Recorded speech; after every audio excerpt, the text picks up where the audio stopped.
You could just smell the presence of evil there. I sort of like grabbed my leg and I said, I think I've been shot. And his dad said, I think it's a bomb.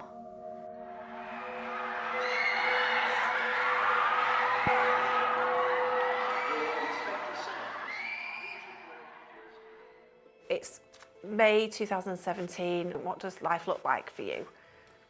Just Rosie bringing up Izzy, just enjoying everything that was going on.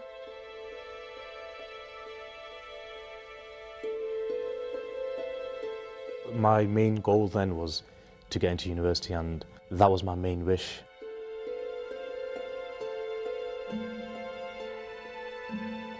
And I can remember getting dressed thinking, God, it's so hot, what am I going to wear? And I can remember the jeans put on, my white blouse, everything. It was such a nice, beautiful day, and I said to myself, let's finish off strong, and it's going to be the best when you come back home and you're going to start your real journey. It was just a very happy, sunny day. Izzy was just buzzing. Ariana was one of the ones that she really wanted to see.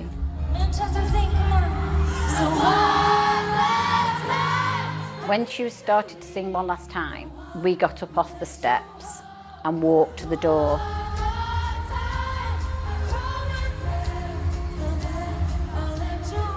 Everyone in the crowd, they were just screaming and they were just like, oh, this is amazing and stuff. And I'm just there at the fire just thinking, oh, I wish I could just go in.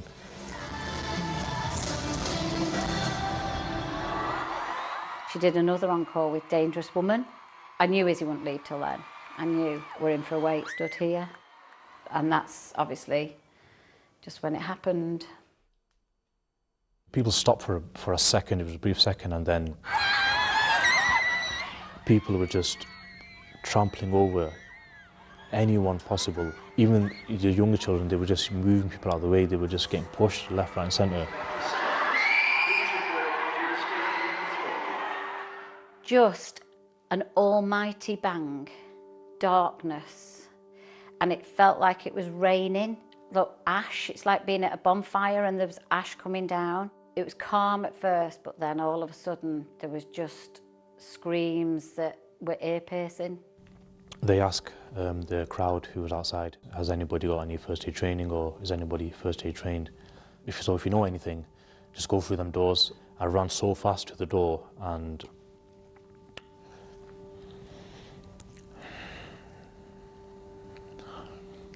I remember opening the door, and then that's when I first saw the scene. And there was a handbag, there was a shoe with a foot in it. You can see everything, and it's then you start taking it in of what sort of is going on around you. It was a very distinct smell. I mean, I never smelled anything like it before or even after. And the smell, and just chaos everywhere. And at that moment, it was just like, I either run home or I stay and help these people. So I made the decision quickly that I need to help these people, and I said to myself, listen, we'll deal with the feelings and everything later, but now just try and do your best to help people. I sort of like grabbed my leg and I said, I think I've been shot. And his dad said, I think it's a bomb. Due to an incident, it is necessary to evacuate the area. It's just so surprising because it was so quiet there. I mean, now thinking back, all of the chaos that was happening around, people would have think there's more chaos inside, but it was just so quiet and so sinister. You could just smell the presence of evil there. I could just see how much blood I was losing. And I just thought, how long can I stay here for? I go to around 4 or 5 people, and they're not moving, so I think they're dead. I actually decide who to go to, who I think is going to make it or not. I can remember just staring at the ceiling. I didn't want to look at anything. I didn't want to take my eyes off a space on the ceiling. Out of everyone, I just seen her. She was flat on the floor looking at the ceiling, so... This young lad came up to me and he said... my name's Usman, what's your name?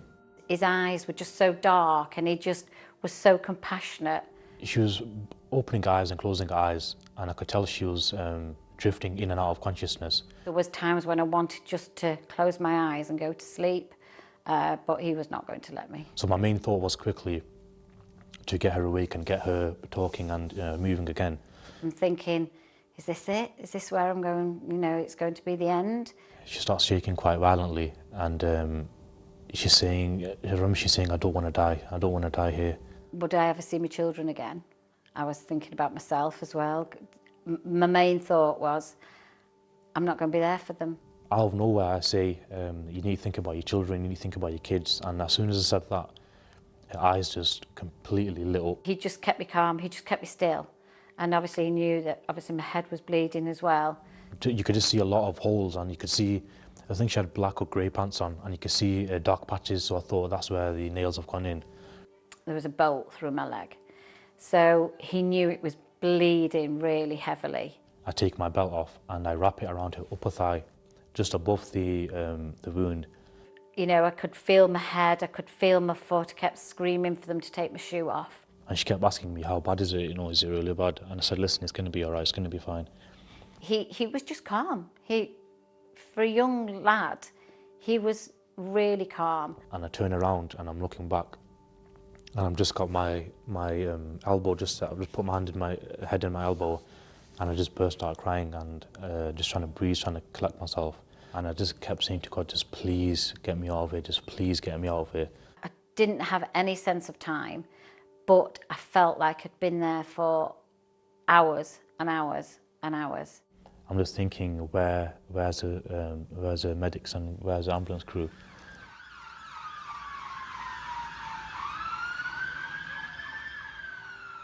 You get to a point where shock's over, and then it's like someone's dimming the light inside you, the light of your soul. Someone's dimming it down to a point where you feel as if your body can't even hold you up anymore. It's like someone's sucking the soul out of you. You know, you have these heroes that went in and did what they did. He was one, and I just don't think he realises he actually is one, because he just did what he thought was his job. I would like to, you know, meet up with him and just, I don't know what to expect. It's hard because thank you doesn't seem enough.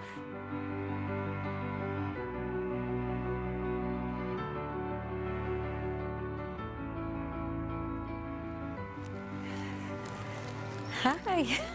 Hi, Sharon. Wow, you've changed. How are you? I'm all right, yeah, doing a lot better, yeah. Oh, yeah, yeah.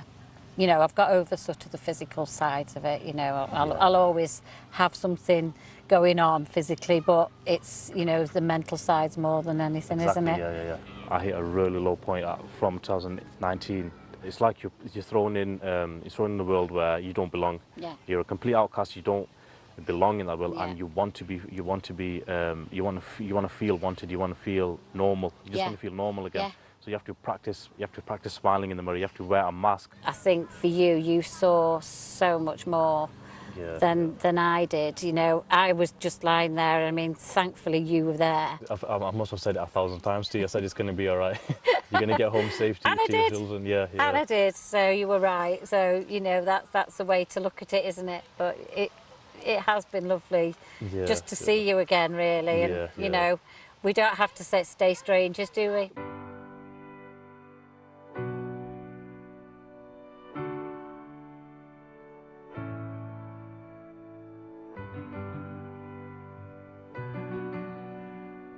You get to know somebody, but we had to get to know each other quite quickly. So he was just a lovely person, lovely, warm, kind-hearted person.